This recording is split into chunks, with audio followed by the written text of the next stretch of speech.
Welcome to Eggs and Issues, a monthly business forum presented by the Portland Community Chamber of Commerce, bringing timely economic discussion to the region for nearly 40 years. Thank you to our sponsors and partners. Presenting sponsors: Central Maine Power and MEMIC. Cooperating sponsor: Martins Point. Reception sponsors: Clark Insurance, KeyBank, and Preddy Flaherty. Community Corner sponsor: Goral Palmer. Tomorrow's Leaders and Entrepreneurs sponsor: AAA Northern New England. Parking sponsor: Impeople Credit Union. Photography sponsor: Wooler and Company. Media partners: radio sponsor: WGAN. Print sponsor: Maine Trust for Local News. TV sponsor: WMTW Maine's CW. Business news sponsor: Maine Biz. Our venue partner: University of Southern Maine. And thank you to our special community partners: Anthem Blue Cross Blue Shield, Kennebec Savings Bank, MEMIC, Spectrum Healthcare Partners, Southern Maine Community College, and the University of Southern Maine. And now, please welcome Portland Community Chamber President, Rob Atkinson.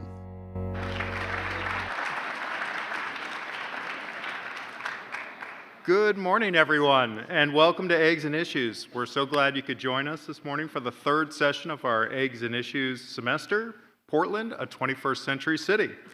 As you just heard, my name is Rob Atkinson, and I'm the Director of Marketing and Public Relations at MEMIC. And I'm honored to serve as the volunteer president of the Portland Community Chamber of Commerce. This morning, we're diving into Portland's most pressing challenges. After years of rapid growth, the city's once booming development scene has slowed dramatically, while nearby communities are picking up the pace. Today's Eggs and Issues, Stuck: Why Portland Has Stopped Building, explores what's behind this shift and how we can ensure Portland continues to meet the needs of residents and employers alike. Now, as many of you know, voters approved the minimum wage referendum on election night. The message was clear: the cost of living in Portland is becoming unsustainable, and too many families are struggling. We hear that, and we share that concern. But this change also brings real challenges. Businesses will face higher costs, prices will rise, and the city's budget increasing by over $10 million, taxes will go up as well, and contributing to even a higher cost of living. So where do we go from here? Our focus at the Chamber remains the same: building a Portland where businesses can thrive, good jobs are protected, city services remain strong, and life here stays affordable for the people who call this community home.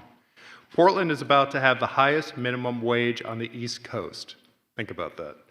More than Boston, more than New York, more than Washington, D.C. And there is important work ahead. And the Chamber, alongside our partners, is ready to engage, collaborate, and ensure all voices are heard as we move forward together. Now I want to thank all our sponsors of Eggs and Issues who have returned this year to make this event possible for the entire season. Without our sponsor support of Eggs and Issues, the Chamber could not deliver the high-quality speakers, panels, and presentations you've come to expect. So thank you very much. Now I'd also like to extend a very sincere thank you to our special community partners. These businesses and organizations support not just Eggs and Issues, but all the nearly 70 events the Portland Regional Chamber of Commerce produces throughout the year. Please, a round of applause for our generous sponsors and partners.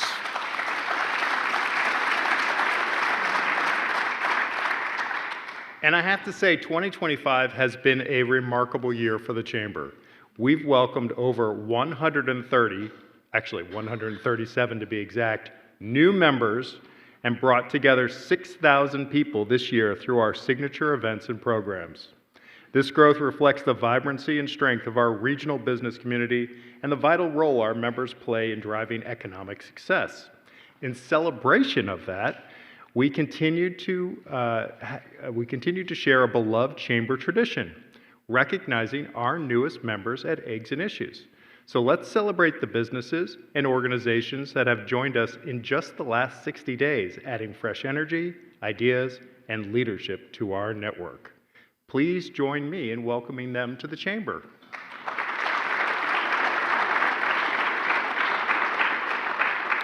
And by the way, if your organization is ready to grow, connect, and make an impact, now is the perfect time to join. Please reach out to our brand new membership manager, Kelly McCormack, to learn more about becoming part of our thriving Chamber family. Before we move on, I want to point out that the information we've included in our program about the Portland Food Drive in support of the Maine Health Food Pantry. Please consider their wish list and scan the QR code for more information. And please do, the need is great. A quick reminder, complimentary parking is available for all Eggs and Issues events. Just validate with promo code EGGS2526 and ask for help from Chamber staff or ambassadors if needed. All right, let's move on to this month's Community Corner, and that is Veterans Forward. Veterans Forward is a nonprofit run entirely by veterans for veterans, people who've worn the uniform and now stand ready to serve again. With 16 offices across Maine, they make sure no veteran or their family is left behind.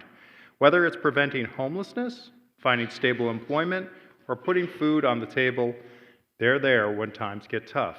But they can't do it alone. By partnering with local businesses, they create real opportunities that help veterans rebuild lives and strengthen the communities we all share. If members of Veterans Forward would please stand and be recognized now. Thank you.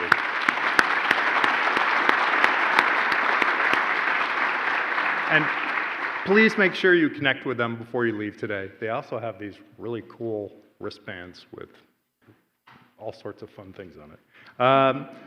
Tomorrow's Leaders and Entrepreneurs program gives local students free access to Eggs and Issues. For all the students in the room today, thank you for joining us. Now it's time to dive into today's conversation about the future of Portland, featuring 3 leaders who are shaping the city from different vantage points. Our panelists include Kevin Kraft, Planning and Urban Development Director for the City of Portland, Jonathan Culley, Principal at Redfern Properties, and Todd Morse, President of the Urbanist Coalition of Portland.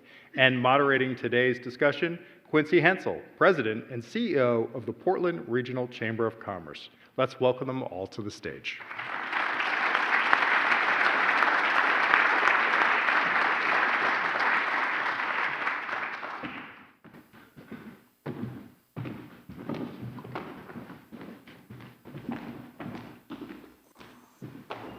Good morning.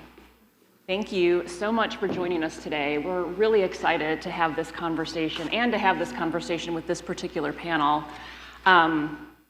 I know I sound like a broken record, but housing has become our chamber's #1 priority. It's all we talk about day in and day out. And obviously, one of the most important attributes of a really strong economy is the workforce. And I guess you could say the same about a really strong business community. It's all about workforce. But we can't even talk about workforce if we don't have a place for the workforce of today and the workforce of the future to live. And what we've been noticing in Portland is that the pipeline of new multifamily housing is definitely slowing, and in some cases we would say is probably drying up entirely. At the same time, you look at some of our neighbors like Scarborough and Westbrook, where they are growing incredibly quickly. And what this has done, it's really caused us to ask some important questions like what is happening in Portland and how can we ensure that our city continues to grow to be able to meet the needs of both the residents and employers. So one policy that's often at the center of this debate is inclusionary zoning, and we're going to take some time today to talk about that. And for all of you that may not be very familiar with inclusionary zoning, this is a policy that requires developers to set aside a certain percentage of units. If they're building a project of 10 or more units, set aside a certain percentage that are deed restricted affordable. And in 2020, a referendum went to the polls and it passed and it changed the requirements of inclusionary zoning. So at the time, developers were required to set aside 10% of their units to be deed restricted affordable. This referendum changed that to 25%. So now 1/4 of all of the units in a new project, if it has 10 or more units, has to be deed restricted affordable. The referendum also changed the affordability level, so it changed the income level that people could actually utilize and live in these affordable units. It changed it from 100% of the area median income to 80% of the area median income. Now the city is actually conducting a study to look at the impact of inclusionary zoning and what that impact has been on both the production of housing as well as the affordability of housing. And what's interesting is most people have noticed a lot of development lately, right? I think the public probably isn't aware that the pipeline is slowing down because we're seeing so much development. However, that development was all approved prior to the new inclusionary zoning requirements. So if you look at what the pathway is for a housing development from conception to completion, that path can be very long, years, it could be up to 5 years. So we are just now that we're 5 years into this new inclusionary zoning requirements, we are going to start to see the impact of inclusionary zoning, and that is going to show us that there is going to be less housing coming to market in Portland. And that is our concern, and that is why we are here today. So my panelist, Kevin, is going to really ground us in the city's data and process. Todd and Jonathan are going to bring us perspectives from both the development and the housing advocacy communities, and we're going to dig into what's happening right now. We're going to look at how inclusionary zoning is applied in practice, and we're going to take a look at what changes need to happen to make sure that we can continue to provide the housing production needed to support the workforce of our future. So with that, I'd love to jump into it. And as always, we're going to save room at the end for questions. So if you have any questions that come up, we will definitely save time at the end. Todd, I'm going to start with you. From your perspective as a housing advocate, how should we think about Portland's growth trajectory? And why is there so much concern right now that we may not be able to meet the demands of the future? Thank you. So this panel is called Why Portland to Stop Building. And since I'm answering the first question, I have to actually convince you that that's true. I think you really teed it up great about how long the timelines are. And I think it's really important that we put how much we are or are not building into perspective and also think about it regionally. So one thing that's really interesting about Portland, and we kind of follow the trajectory of a lot of cities around the country, is we are still not even at our peak population. And in 1950, we were almost at 80,000 residents. Now we're at around 68,000. So we haven't even yet reached that peak. And when we were at that peak, we were actually mostly living on the peninsula. So if you look kind of at this old map from 1957, a lot of these places weren't even developed. So I think it's reasonable to ask the question, with the housing stock that we had then, which is on the peninsula, a lot of it is still there, we were able to house a lot more people. And I think it's important, though, to keep in mind that our needs for housing have changed a lot, and that is why we need new housing stock.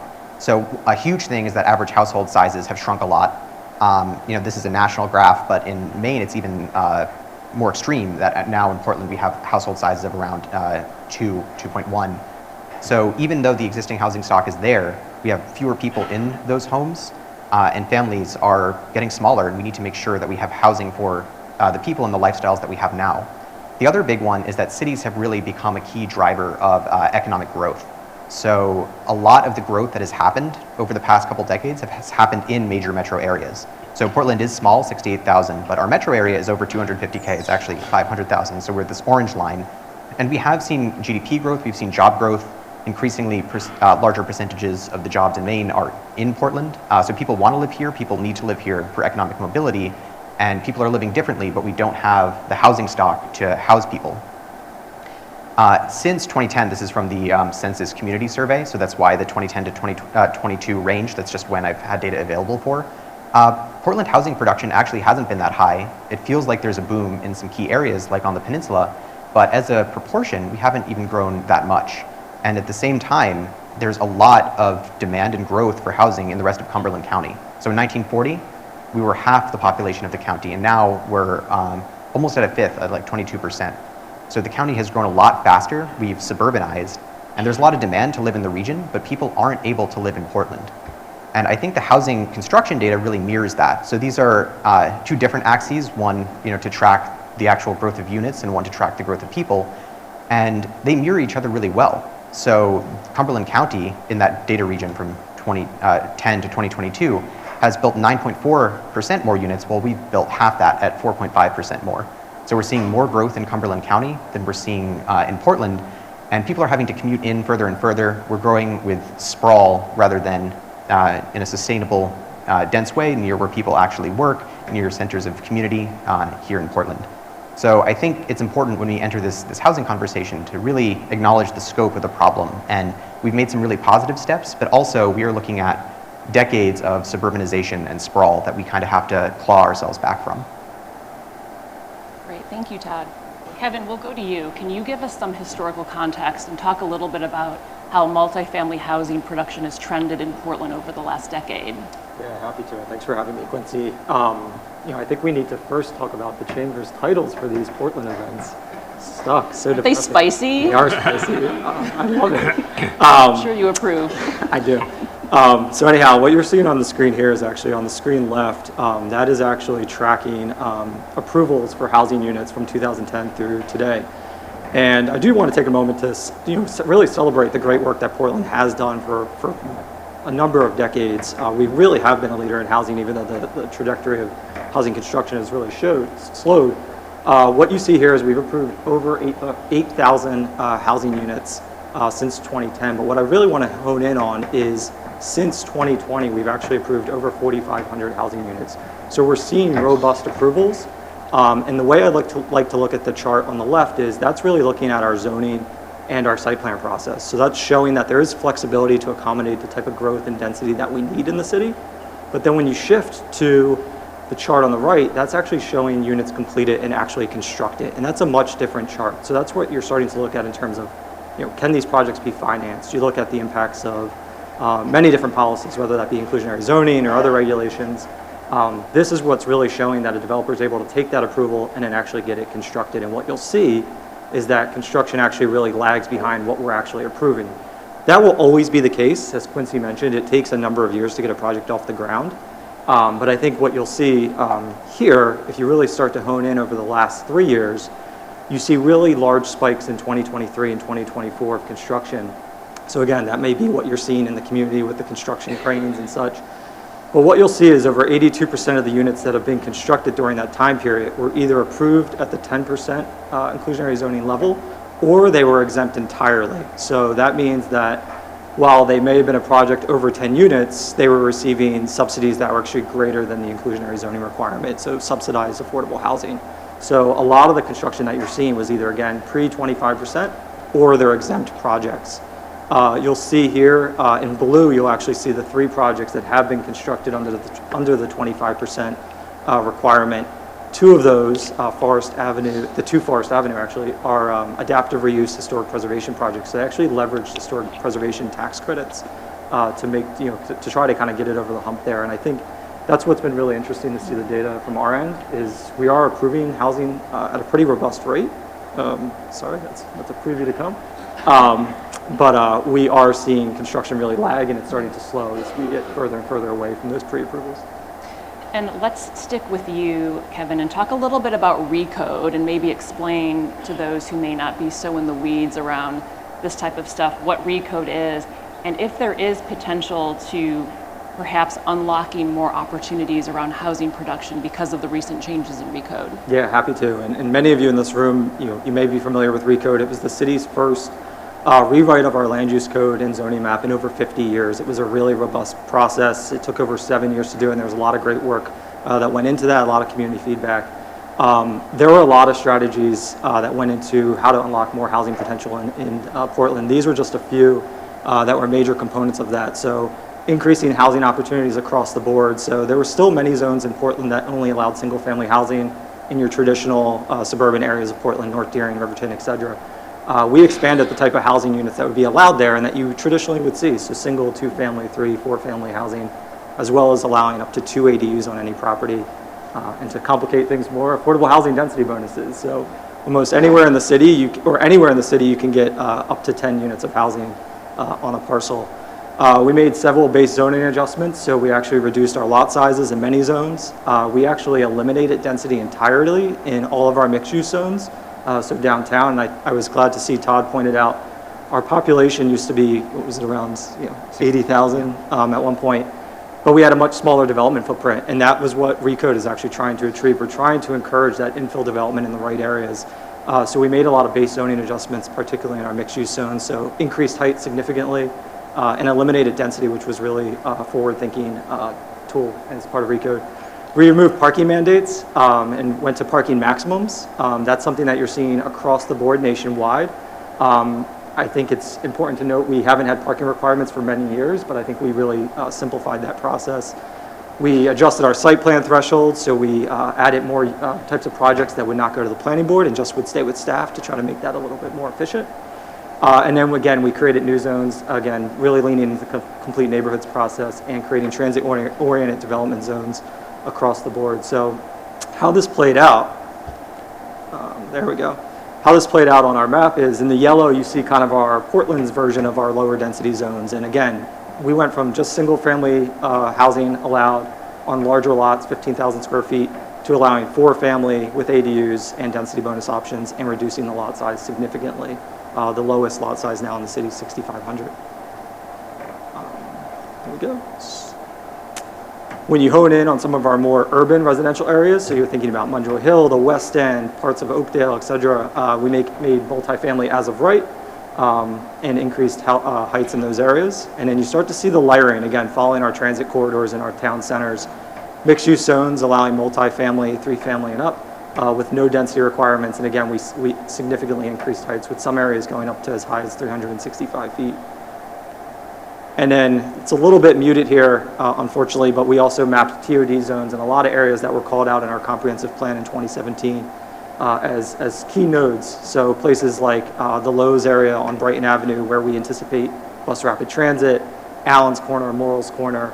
These are areas where we want to incentivize significant density anchored by public transit. So again, allowing multifamily with significant heights and no density requirements. So you start to see how it all layers together.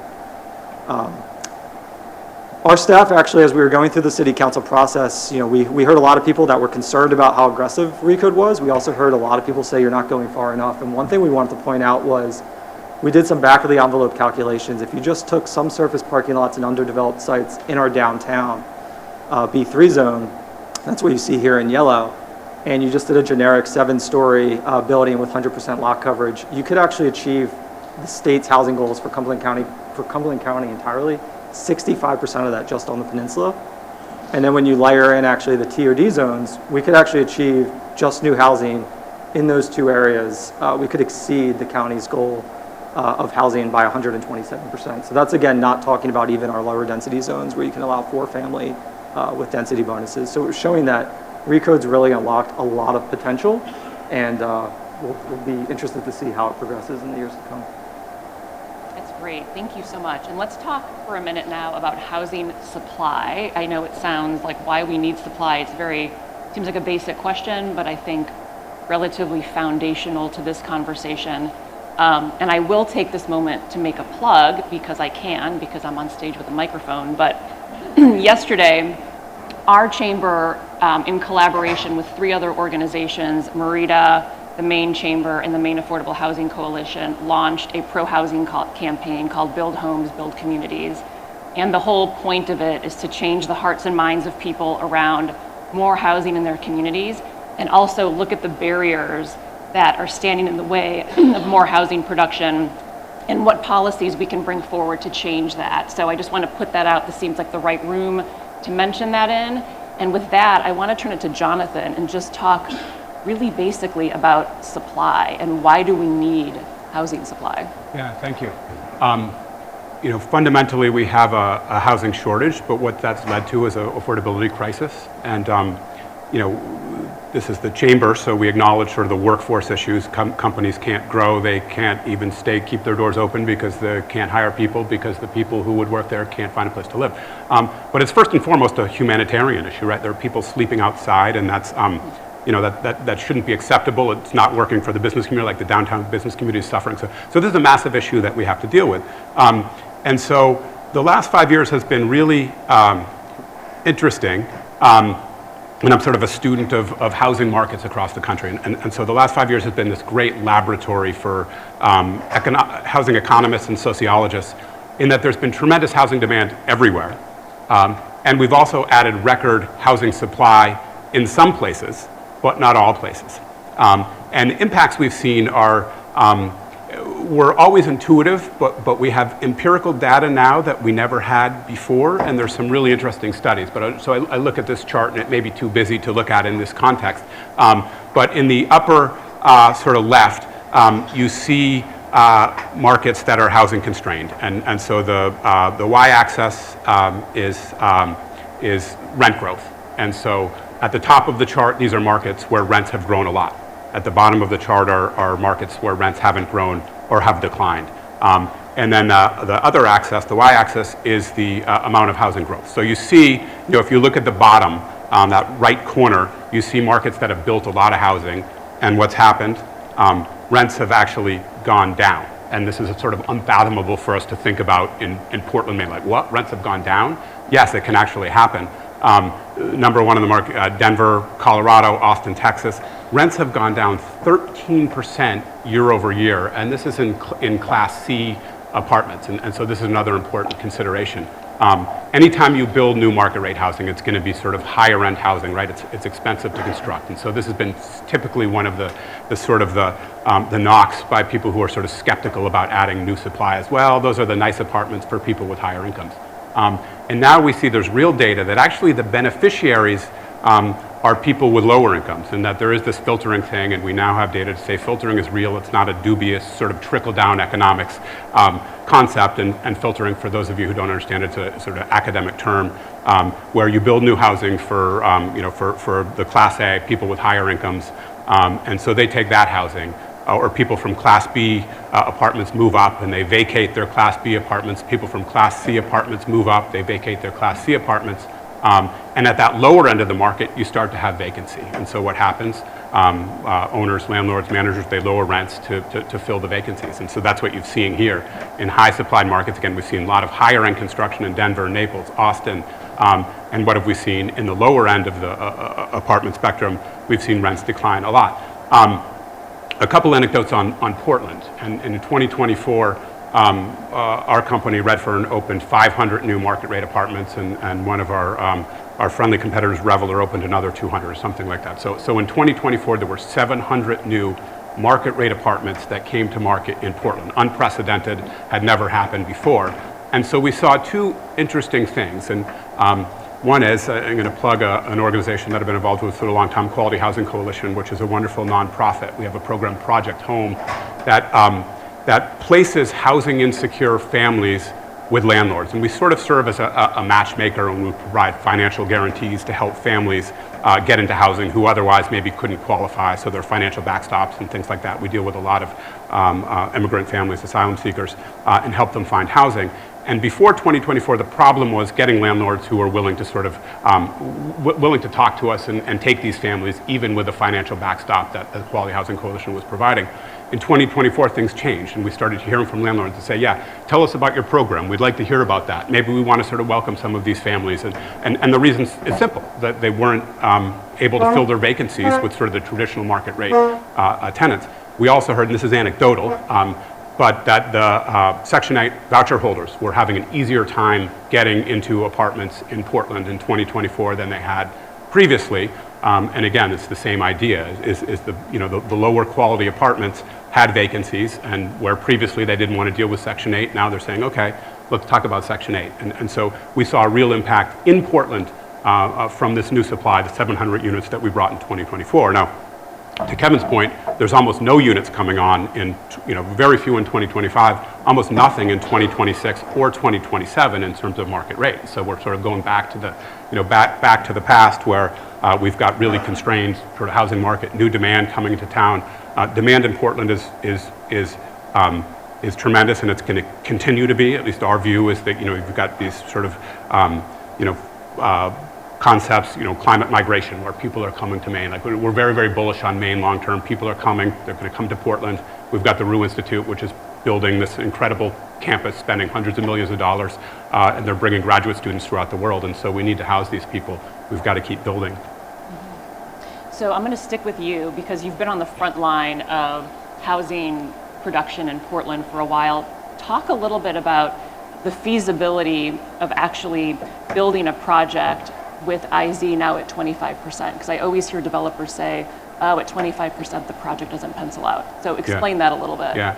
So a lot has changed since 2020 when the 2580 IZ ordinance came into effect. And I've said before, like, you know, in 2020, 2021, maybe it would have worked, but a lot has changed. And so as a housing developer, you really have four cost inputs. We've got land, and actually in Portland, land costs, they seem high, but they're not too bad when we sort of benchmark against developers from other markets. So, you know, we're paying for our bigger multifamily projects, and one of the reasons we're doing bigger projects is, you know, we're paying land cost about $20,000 per apartment unit. And then the other benchmark we use is, you know, our land cost on the projects in our pipeline is, you know, 8 or 9% of our total project cost. And you see in other markets, you know, $40,000 a unit and 15% of your sort of total development cost. So we don't worry too much about land cost. And again, it's largely because we're doing bigger projects. Construction cost is the biggest of our cost drivers. And we've seen since 2020, construction costs go up 30 to 40%. Since 2016, when we built Hiawatha, which was our first large apartment building in Portland, we've probably seen construction costs go up 80, 90%. So greatly exceeding the cost of sort of basic CPI, basic inflation. The third cost, and this is the biggest change that we've seen, is money cost. And when we closed on Casco, which is our 263-unit high-rise building in the Old Port, all market-rate apartments, 10%, workforce at 100% AMI. When we closed our financing on that in 2021, we got a loan that locked in 3.5% for 12 years. And so if we were to do that deal today, the interest rate is just above 6%. And so that's over $1 million a year in just interest cost difference between 2021 and 2025. So over $1 million. So if we spread that across our 263 apartments, it's about $350 a month additional rent we need to get just to get to the same place. So the money cost issue has been tremendous. And then we have regulatory costs, which is the fourth cost. And you know, I'll get into it if we get to talk about Tabata, this project we're going, but you know, there are millions and millions of dollars in regulatory costs for housing projects with this new workforce housing rule that are making deals cost prohibitive. So you know, the economics have changed.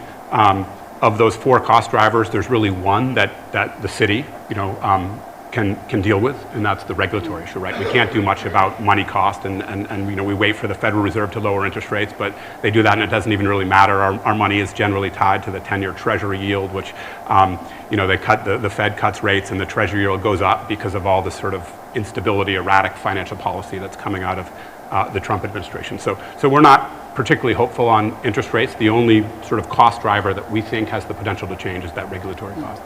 Let's stay on this topic and let's talk about what a pro forma looks like before the increase in IZ and after, and like what is it that would tip a project from being feasible to infeasible? Yeah, so thank you. Let me take the example of Tabata, which is this project that we got site plan approval for in 2025. It's at 165 Washington Avenue, and it's a large project, 325 smallish apartments. And really the sort of the design, the concept, the objective was to create the most affordable housing that we could create without any public subsidy. So privately capitalized, no sort of taxpayer contribution. What was the most affordable housing we could create? And we approached it in a couple ways. One is the apartments are really small. And then two, we're sort of using the oldest tool in the book to make housing more affordable, which is rent splitting. And rent splitting is the idea. We've sort of gotten away from it, but my first apartment out of college, I crammed into an apartment with two other guys, and we split the rent, right? And so that made it affordable. Otherwise, I couldn't have lived where I lived. And so we're using rent splitting in a way that Redfern really never has before in our apartment developments to try to, again, achieve that deeper affordability. We've got more two-bedroom units than we've ever built before. And then we've also created, which I think is a creative approach, is this, what we're calling convertible one-bedroom unit, which it works as a one-bedroom unit, but it also can be configured as sort of two small bedrooms. So the living room becomes someone's bedroom, and it's more sort of dormitory-style living. This project has really been sort of, when we think about demographic targeting, there's graduate students from the Rue Institute, and it's right over the bridge from the new Rue campus, so that makes a lot of sense. And then thinking about downtown workers, and when I said downtown workers, I'm not saying, young lawyers and bankers, I'm talking about people who are working in restaurants. And so we're really trying to create a housing that is affordable for them. When we've looked at the project, when we look at full occupancy, that is the 2 bedrooms are occupied by two individuals, and these sort of convertible ones are occupied by 2 individuals. We get our average rent per person. Again, this is what we're targeting in our model today, and $25 of like $1,350 a month, which is 59% of AMI. So like we're trying to create a project where we can accommodate people who are at 59% AMI, but we can't do it because of inclusionary zoning. So let's talk about why. So when we think about inclusionary zoning, first we look at the fee in lieu. So if you don't want to build the workforce units, you can pay into the Jill Dewson Housing Trust Fund. Hello, former councilor, Representative Dewson, Senator Dewson. My apologies. So 82 workforce units, and the fee in lieu is $182,000. So if we were to pay fee in lieu, we would pay $15 million to the city right off the bat before we could build our project. I'll say it again because it's staggering. $15 million would be the cost to buy out of the program on this project. So we would never do that. We don't do that anyway. We're trying to build more affordable housing. So we look at our project and say, okay, if we're going to do 82 units at 80% AMI, what does that mean? And I'm going to get back to the rent splitting, and here's an interesting one. IZ doesn't work with rent splitting. And so I'll give you an example. If we've got 2 people, they work as dishwashers in a restaurant in Portland, they each make $20 an hour, that's 50% of the AMI. We can put them in housing that's affordable to them in this convertible 1-bedroom apartment. But they don't qualify for IZ. Why? Because they make too much money. What? They make 50% AMI, but 50 plus 50 is 100. So the household doesn't qualify. We're trying to provide affordable housing, but they don't qualify. They make too much money because it's a household of two incomes. So we could accommodate 2 people at 50% AMI, but instead the IZ regulation requires us to accommodate 1 person who's making $30 an hour. So get that straight, right? We're trying to create more affordable housing, but we're pushed into creating deeper subsidy for 1 person who makes more money than 2 people who make less money. And so we can make our market rate with those 2 people at 50% AMI. We can't make our market rate at the 1 person with 80% AMI. Inclusionary zoning also doesn't accommodate graduate students because it's workforce housing. If you're on family support or student loans, you don't qualify for that housing. So they would be disqualified too. So when we look at the pro forma of the project, when we do build the housing, we've got 82 units that we need to average discount $400 a month. And the discounts are much bigger on the larger apartments, the 2 bedrooms. IZ is pushing people to create studios and 1s because the discounting required is much, much deeper for 2 and 3 bedroom family apartments. So it's a sort of one of these other unintended consequences. This rule is causing us to create housing that's not conducive to families. What do we need in our downtown? We need more families. When we look at those $400 discount per month on 82 units, that comes to about $400,000 a year in lost rent, and we apply, say, a 6% cost of money to that. The project gets $7 million more expensive when we actually build the IZ units versus having no IZ obligation. That's cheaper. That's half the price of the fee in lieu. But in today's environment, when these projects are hard to get to pencil, even without that IZ cost, $7 million just sort of is stalling, or hopefully not killing, hopefully stalling the project. One data point: there are 2 projects that have been approved that have been exempt from IZ for years because they have part of master plans that predate the program, and they have no IZ restriction, and they still can't get off the ground. So that's sort of where the economics are. The economics right now, with the interest rates and the construction costs, are like it's hard to build even without this discounting. And then you add in the inclusionary zoning requirements, and nothing's going forward.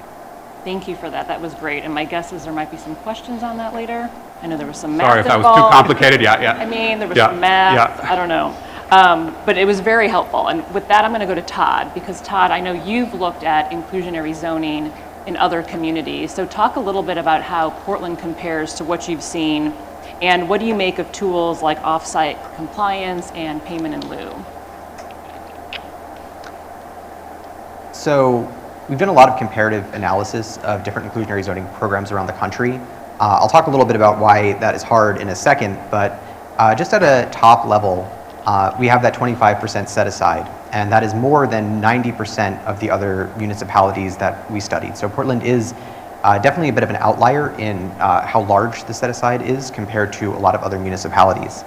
But drilling into the details of the program, it can actually be really hard to compare these programs to each other. So you have kind of the two variables, the set aside and then how deep the affordability is, but then you have a lot of details of the program that can mitigate it and make it work in some cases and not work in others. A really big one that you hear about is funding. So a lot of municipalities are actually providing some form of subsidy to these projects to make them pencil.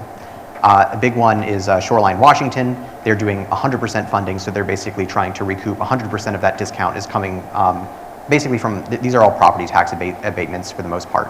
So people are paying like less property tax over time. Baltimore, Maryland is doing this, and then Chicago is an example of doing a partial funding, and there's a bunch of cities that do partial funding as well. Then there's density bonuses.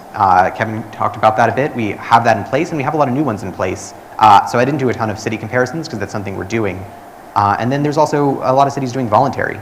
So what voluntary means is you get a density bonus for building the affordable units, but there isn't a mandate like there is here in Portland. So cities like Raleigh, North Carolina, Atlanta, Georgia, and Austin, Texas have programs like this.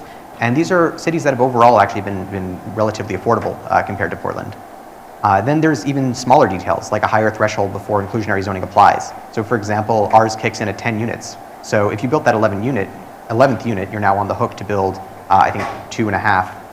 And a half is a little bit complicated, but units of affordable housing. So basically no one would build an 11-unit project. Cities like Minneapolis or Montgomery County, Maryland, they set the threshold at 20. And then, obviously the big one is the lower percentage of units, which 90% of municipalities have a lower percentage of units, and every single city I discussed on the slide does as well. One thing I really want to spotlight, and I'm sorry the text on this is very tiny, is Minneapolis. I think Minneapolis is a great example for a lot of reasons. One is the Minneapolis Fed did a study, and you can see that, I know you can't read the labels, but the bar on the lowest line of all the graphs, the dark blue, is Minneapolis, where they built more housing, and they have actually seen rents climb slower than comparable cities. So Minneapolis is in many ways a success story of building more housing and keeping housing relatively more affordable compared to other cities around the country. And they do use a lot of these tools as well. They have a much more complicated, but also more flexible inclusionary zoning policy. So for example, it kicks in at 20 units and not 10. They have different options for compliance. So you could build, say, 8% at 60, 7% at 50. And they have a 20% at 50 option, but every project that takes this option qualifies for subsidy from the city. So they're also doing at least a partial funding.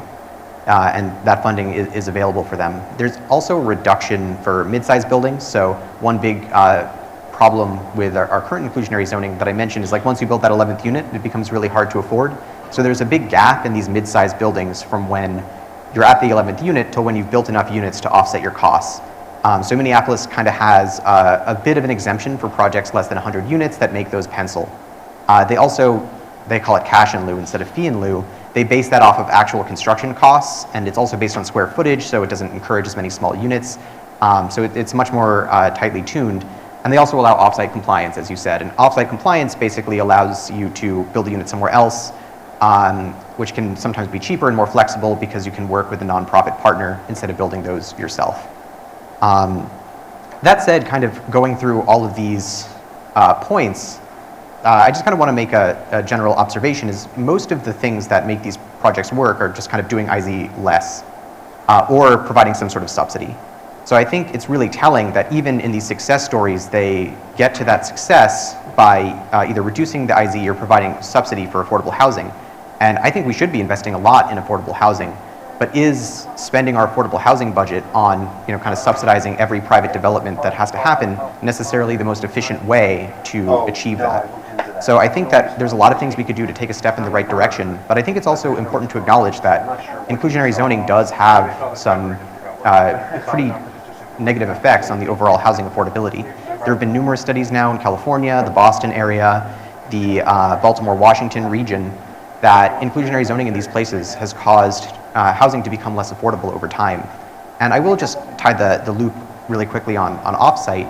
I think that people do really value mixed income communities. That's one of the benefits of inclusionary zoning is people with different incomes living together.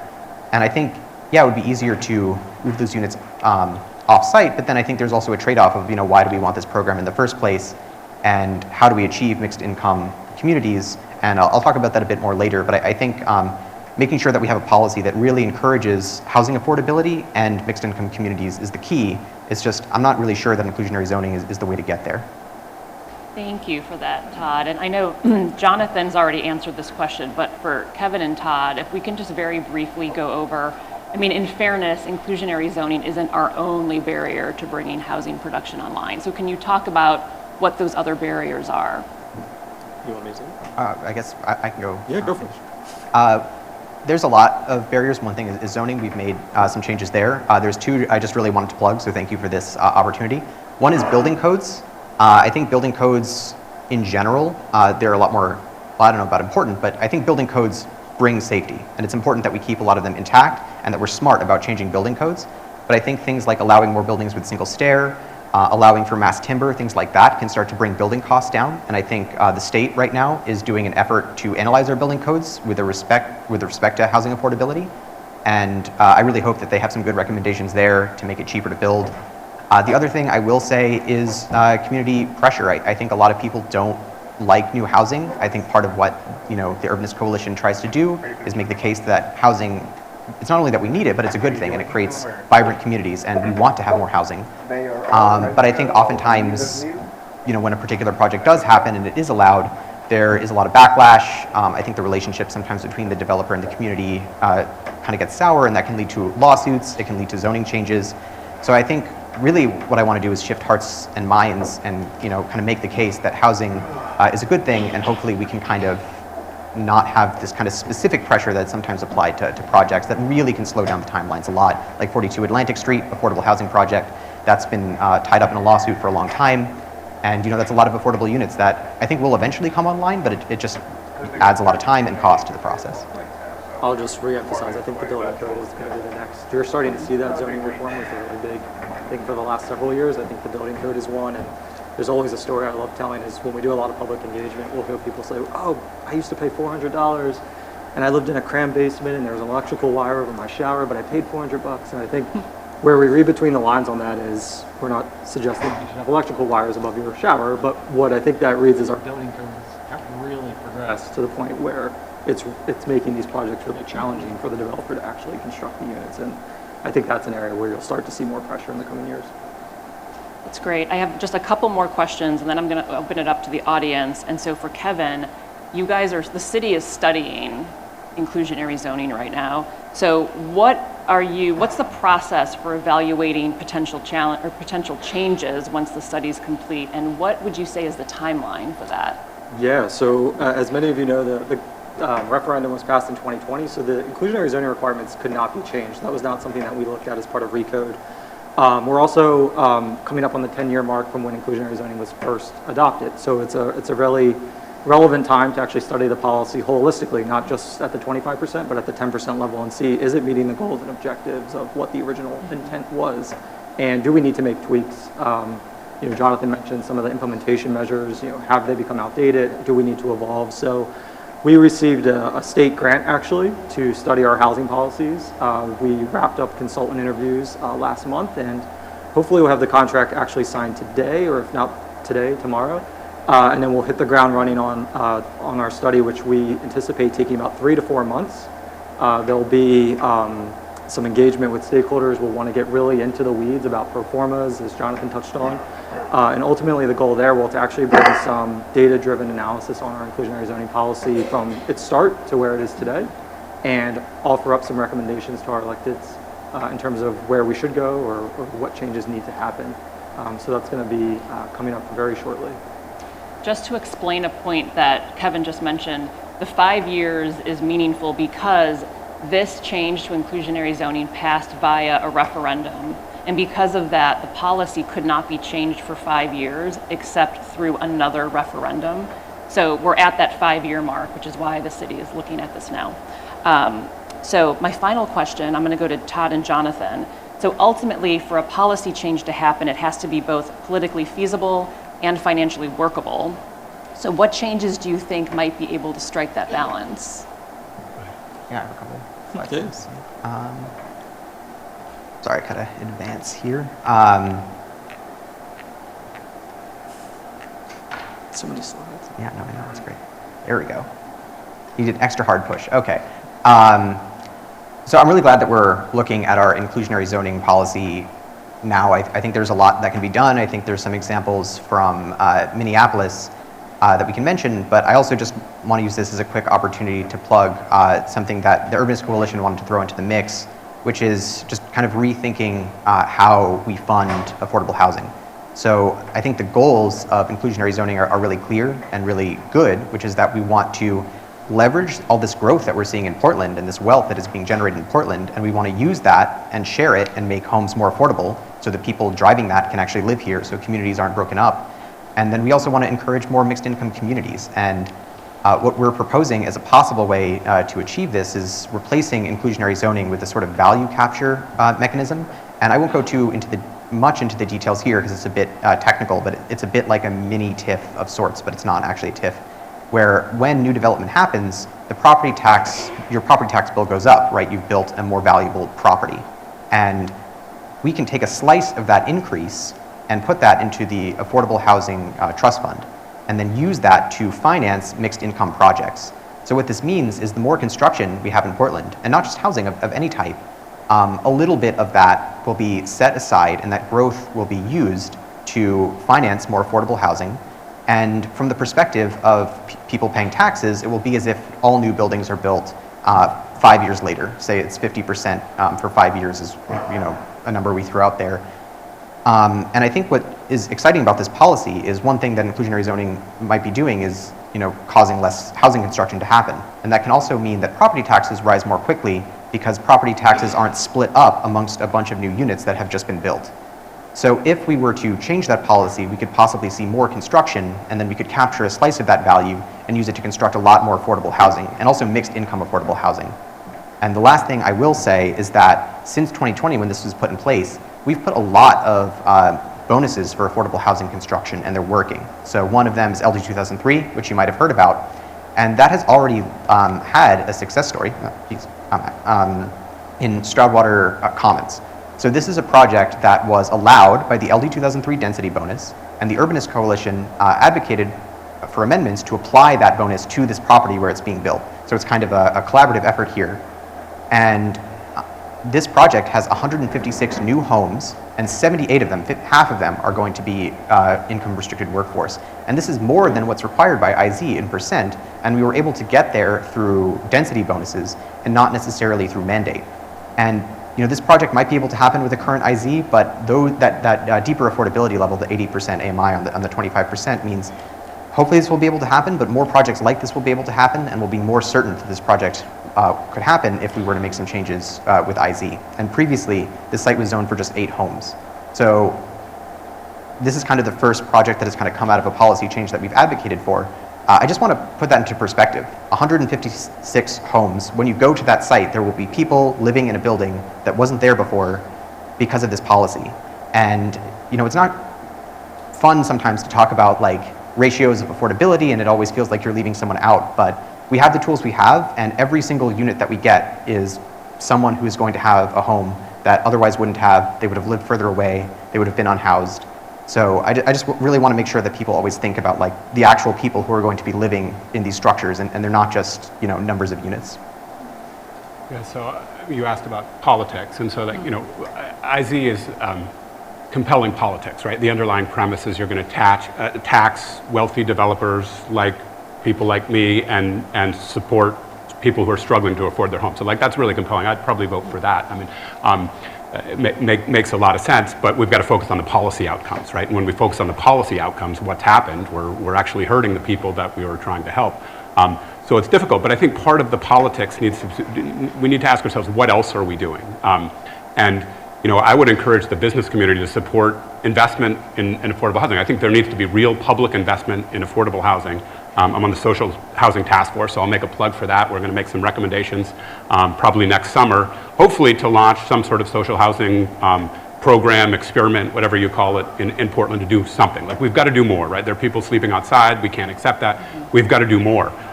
We've got to do things that are expensive and hard, but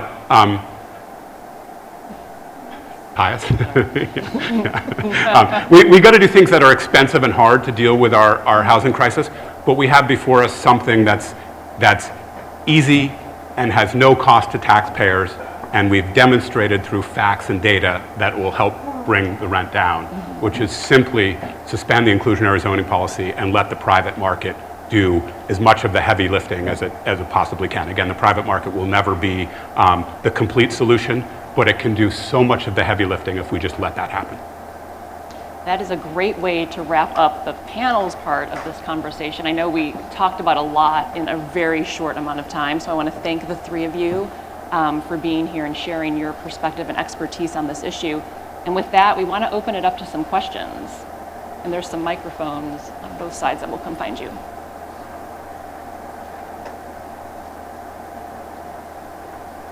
Hi, I'm Amara from Mesa Grande, Tuckeria. I was listening to your, your numbers and data about everything, and with the new minimum wage increase, I was just curious if that affected like your numbers at all, and I was curious to hear your thoughts on that. Are you talking to, is that directed toward me? Anyone, anyone who can answer the question. Yeah, I think, we don't see many people in Portland making below the minimum wage. Maybe there are, but like, for example, we start our janitorial staff at $21 plus health benefits. So this, we weren't particularly interested in this minimum wage because don't know how impactful it is. I mean, theoretically, if wages are coming up, that improve, if people are getting paid more, they can afford more apartments.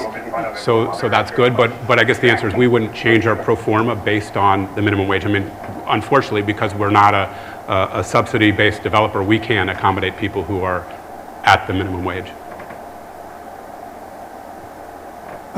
Yes, this is for Kevin.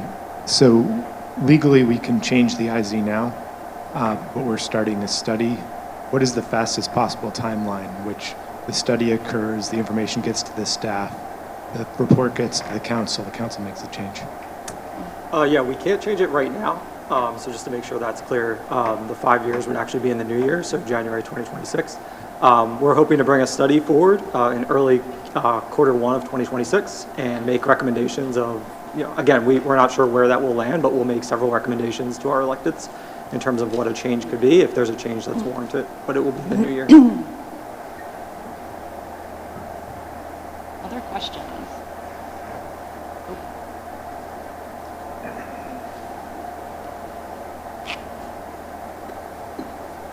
I've attended all the panels so far, and they've done a really nice job of covering some of the issues and challenges around, the first one being on sort of the quality of life and the accessibility of social services on the peninsula, large-scale development and tourism, and then this one on housing.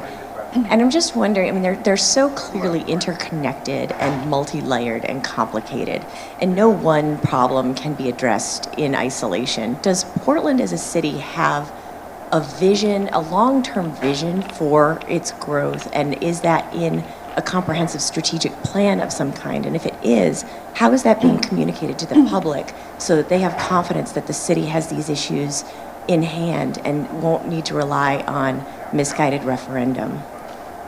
Yeah, that's a fantastic question. We do have a vision, and it's actually in the city's current 2017 comprehensive plan, and that really laid out the framework for where we hope to grow as a city. Recode was the next step of that, of how to implement that vision within our regulations.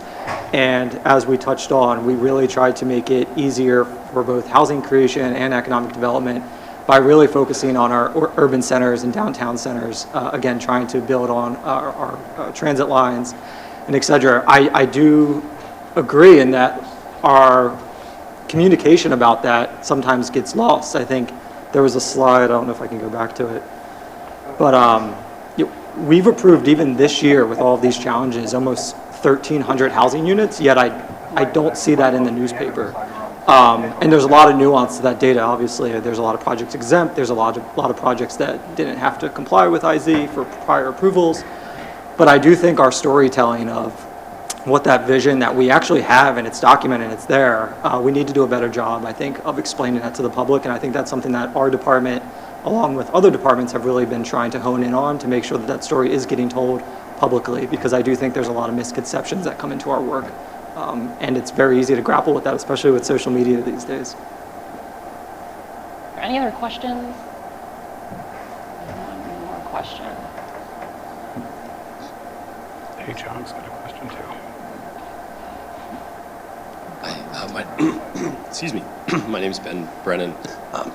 My question is, in 2020, we also passed in the city of Portland via referendum rent control. And in the last 5 years, I think it was 2023, maybe that also got amended by sort of a stacked referendum. So kind of a two-part question. How does rent control play into this conversation about the creation of new housing and the impact it may have on our existing supply? And then also the referendum process seems a bit flawed, where we're assuming that we're not going to make any mistakes, that we can live with it for 5 years. So is there an appetite for looking at that via our city's charter? Thank you. So in terms of rent control, that's something, I think I hear a lot of the skepticism about rent control, and I think that there's some valid points to be made there. I do think, at least from what I've seen, and maybe you can correct me if I'm wrong, it hasn't had as large of an effect on pro formas as the inclusionary zoning requirement has thus far. And I think the way that I think about rent control, at least, is housing takes a long time to build, and it's not a perfectly efficient market. Like ideally, you know, if housing could be built in a couple of weeks, I think we probably would have a really maybe efficient market solution to housing, but we need to do something for people while that housing gets built. And that's, I think, the role of rent control. And I think that even ties into the referendum process and the vision for the city as well. I think right now people are really hurting, and I think I understand, you know, why they want change, they want referendums, because I think people feel in their day-to-day lives that the system isn't meeting their needs. I want to work really hard to build housing supply to meet their needs, but I think things like rent control can help keep people's lives stable. And I think to the extent that we can work on, I even consider like a bridge solution that will hopefully take the pressure off. I think there's a lot of ideas about the referendum system. We had an effort to change it, I think in 2023, that ended up not ultimately passing. And you know, maybe there's some tweaks around the edges there, but I think if we don't have, you know, buy-in from the public that we're working for them and that what we're doing is going to help them, I think we are probably going to see more referendums, even if we make it a bit harder. I'll just add one thing. Like, so we have, Redfern has 800 units that are stalled right now, the Tovada plus the E. Perry site across from Whole Foods. We're stalled because we're waiting for inclusionary zoning to change. We're not stalled because we're waiting for rent control to change. So there's some things, you know, I could talk a lot about it. It's a separate issue. There's some things we like about it, things that it probably should be changed, but rent control is not stopping us from building right now. Inclusionary zoning is stopping us from building. That was a great question. Thank you. And I got the sign to wrap it up. I want to thank the panelists. Thank you all for coming here today and just sharing your thoughts and perspectives. Can we give them a round of applause?